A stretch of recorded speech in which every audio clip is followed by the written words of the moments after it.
promote inclusive and sustainable economic growth, employment, and decent work for all. This is the challenge issued by Sustainable Development Goal 8. Sustained and inclusive economic growth can drive progress, create decent jobs, and improve living standards. But did you know that 60.2% of global employment, which is roughly equivalent to 2 billion people, lack basic social protection services such as health and life insurance or even retirement benefits because of their informal employment? COVID-19 has disrupted billions of lives and endangered the global economy.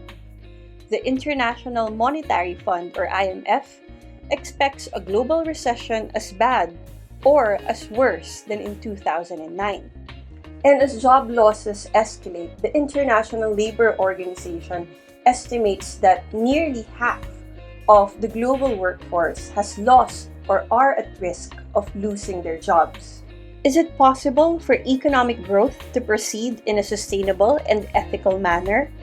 And how are we so far in trying to achieve this? Hello science fans, my name is Chona and I'm your resident Filipino scientist.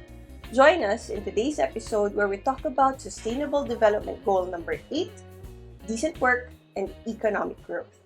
Prior to the pandemic, the global unemployment rate in 2017 was 5.6%, down from 6.4% in 2000. But globally, 60.2% of all workers were engaged in informal employment since 2016. And even if we exclude the agricultural sector, it still amounts to close to 51% of all workers. Economic growth is also a gender equality issue, as men earn 12.5% more than women in 40 out of 45 countries with data. The global gender pay gap stands at 23%. And if no decisive action happens right now, it will take another 75 years to close this gap.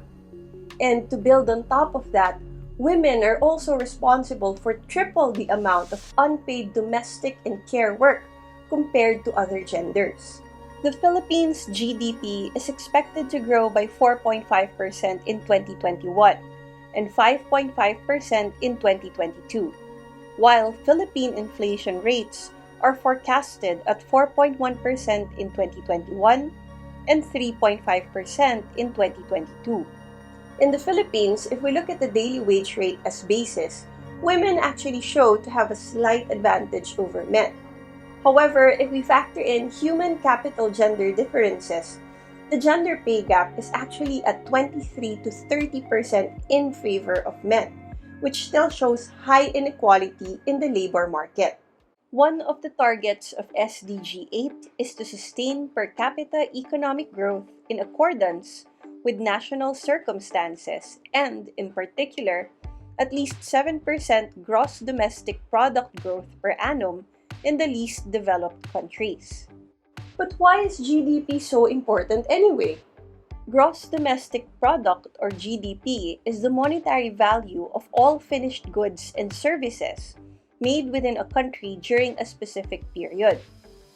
GDP provides an economic snapshot of a country and is used to estimate the size of an economy and growth rate. But it will be so hard to explain GDP in just a short fraction of this video. So I will be posting links in the description box below so you can learn more about it. But right now, let me just add that though GDP has its limitations in representing economic growth, it still provides essential information for policymakers, investors, and businesses in order to make crucial decisions. The Philippine Statistics Authority, or PSA, reports that our country's nominal GDP for a full year of 2021 was estimated at 19.387 trillion pesos, compared to the pre-pandemic 2019 level of 19.518 trillion pesos. And as our economy further reopened, our GDP actually grew by 7.1% year-on-year by last year's third quarter, which is higher than was expected, although a little bit lower than the growth we saw during the second quarter. And so, we move towards the target to achieve higher levels of economic productivity through diversification, technological upgrading, and innovation, including through a focus on high value added and labor intensive sectors. And part of the challenge that we're facing here in the Philippines that is related to this is the education job mismatch. Education job mismatch or educational mismatch refers to the almost nonsensical requirement of an educational level for a specific job. For example, here in the Philippines, some companies require their cashiers or even their servers to have college degrees, whereas in other countries, these positions can be filled in a part-time basis by students who are either in high school or in college. Linked to this are two other targets of SDG 8, which are by 2030 to achieve full and productive employment and decent work for all women and men, including for young people and persons with disabilities, and equal pay for work of equal value. And also that by 2020, we should substantially reduce the proportion of youth not in employment, education, or training. The youth unemployment rate in the Philippines remains high at 14.1%. Finding work is particularly challenging for those without college degrees. But take note, only 75% of college graduates find a job within the first year of graduation, and only 20% of those with high school diplomas find a job here in the Philippines. Our recent transition to the K-12 system was supposed to help this. However, we still need a strong coordination with the Department of Labor and Employment as well as existing industries in order to adjust hiring requirements. In terms of improving the safety of our citizens who are working, SDG 8 challenges us to take immediate and effective measures to eradicate forced labor and modern slavery and human trafficking, and secure the prohibition and elimination of the worst forms of child labor, including recruitment and use of child soldiers, and by 2025, end child labor in all its forms. The Philippines has retained its Tier 1 status on the United States Index on Trafficking in Person. But what does that mean? According to the U.S. State Department, a Tier 1 ranking indicates that the government has made efforts to address trafficking in persons and has demonstrated appreciable progress each year in combating the problem. And with improved processes, the Philippine law enforcement reported 1,443 victims of human trafficking, most of them being sex workers, which is low compared to the 2,983 that were reported in 2018. But in terms of our workers here in the country, SDG 8 challenges us to protect labor rights and promote safe and secure working environments for all workers, including migrant workers, in particular women migrants, and those in precarious employment. And so we must remember that our nation provides for us three basic rights. The right to refuse dangerous work and that you are protected from reprisal. The right to know about workplace hazards and have access to basic health and safety information. The right to participate in health and safety discussions and health and safety committees. But what of those in the informal economy? On one hand, contractualization or hiring employees on a short term provides employment to the unemployed. And it also helps our industries become competitive in the international market by lowering labor costs. But continuous operations under this system prevents people from gaining long-term employment and to help them increase their quality of life through social protection services provided for by full-time employment. Interestingly, this could be harmful for the company itself because a high turnover rate will also end up disrupting operations. Revisions to the Philippine labor laws have deemed contractualization illegal. However, despite the controversies and the continuous calls against it by the general public, there exist some provisions in Philippine law that allows major companies to hire through contractualization in order to cheapen labor costs. SDG 8 also challenges countries to have development-oriented policies that support productive activities, decent job creation, entrepreneurship, creativity and innovation, and encourage the formalization and growth of micro, small, and medium-sized enterprises, including through access to financial services. And I'm actually amazed and impressed at the existing initiatives that we have here in the country to support local Filipino makers. It's amazing how much growth and development we've seen in the quality of products that are available at the different regions across the country. What's interesting though is it seems that the foreign market has a greater appreciation of Philippine products than Filipinos themselves. So in order for us to achieve sustainability, we actually have to get over our colonial mentality and start appreciating our own.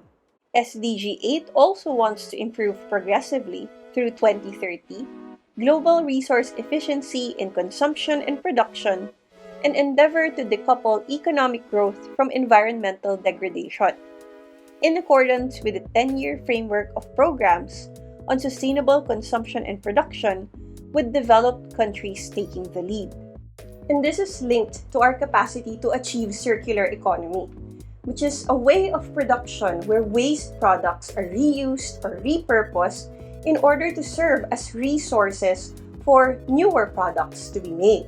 Of course, in order for more companies to be able to figure out the best way to recover their plastic waste, we need to have more concrete information about the types of plastic waste produced by households and those polluting our ecosystems. And with this, my research team is excited to help out with our hashtag EcoSquadGoals initiative. Initially, we worked with different households in the Philippines to determine the types of plastic waste they produce, but right now we are working with Pasig City and UNDP in order to determine the types of plastic waste that we see in Pasig River itself. To learn more about the EcoSquadGoals initiative, please check out the video that will pop up over here at the end of this one. And still related to the environment, SDG 8 also challenges us that by 2030, we must devise and implement policies to promote sustainable tourism that creates jobs and promotes local culture and products. Despite the ongoing pandemic, the Department of Tourism has set a target of 12 million foreign visitor arrivals and about 89.2 million domestic travelers in order for us to achieve a range of 9% to 10% growth in terms of tourism. But how do we make this sustainable? And I think this is one of the places where STEM comes in, as scientists and engineers can create innovations to balance the needs of economic growth as well as that of the environment.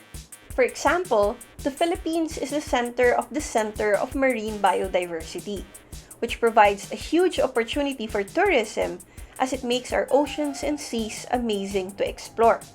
But this can tempt our local communities towards more harmful practices that can harm our marine life, such as the trapping or feeding of migratory animals to prevent them from leaving, like the butanding, or by not imposing limits to the number of visitors that can eventually end up harming our natural ecosystem. With STEM and proper science communication, universities, private organizations, and local government units can all work together to ensure that our natural world is appreciated and protected at the same time. And so science has spoken, and science will continue to speak. And to achieve the Sustainable Development Goals, we have to try and listen. So what do you think? What kinds of science innovations are needed in order for us to achieve SDG 8? How can scientists and engineers collaborate with other sectors of society in order for us to provide decent work and good economic growth for all? Please let us know your ideas in the comments section below. And to keep updated with the latest videos from SHE-ensya, please follow us on Facebook and Instagram. Thank you very much for joining us in this sustainability episode, and I hope to see you around!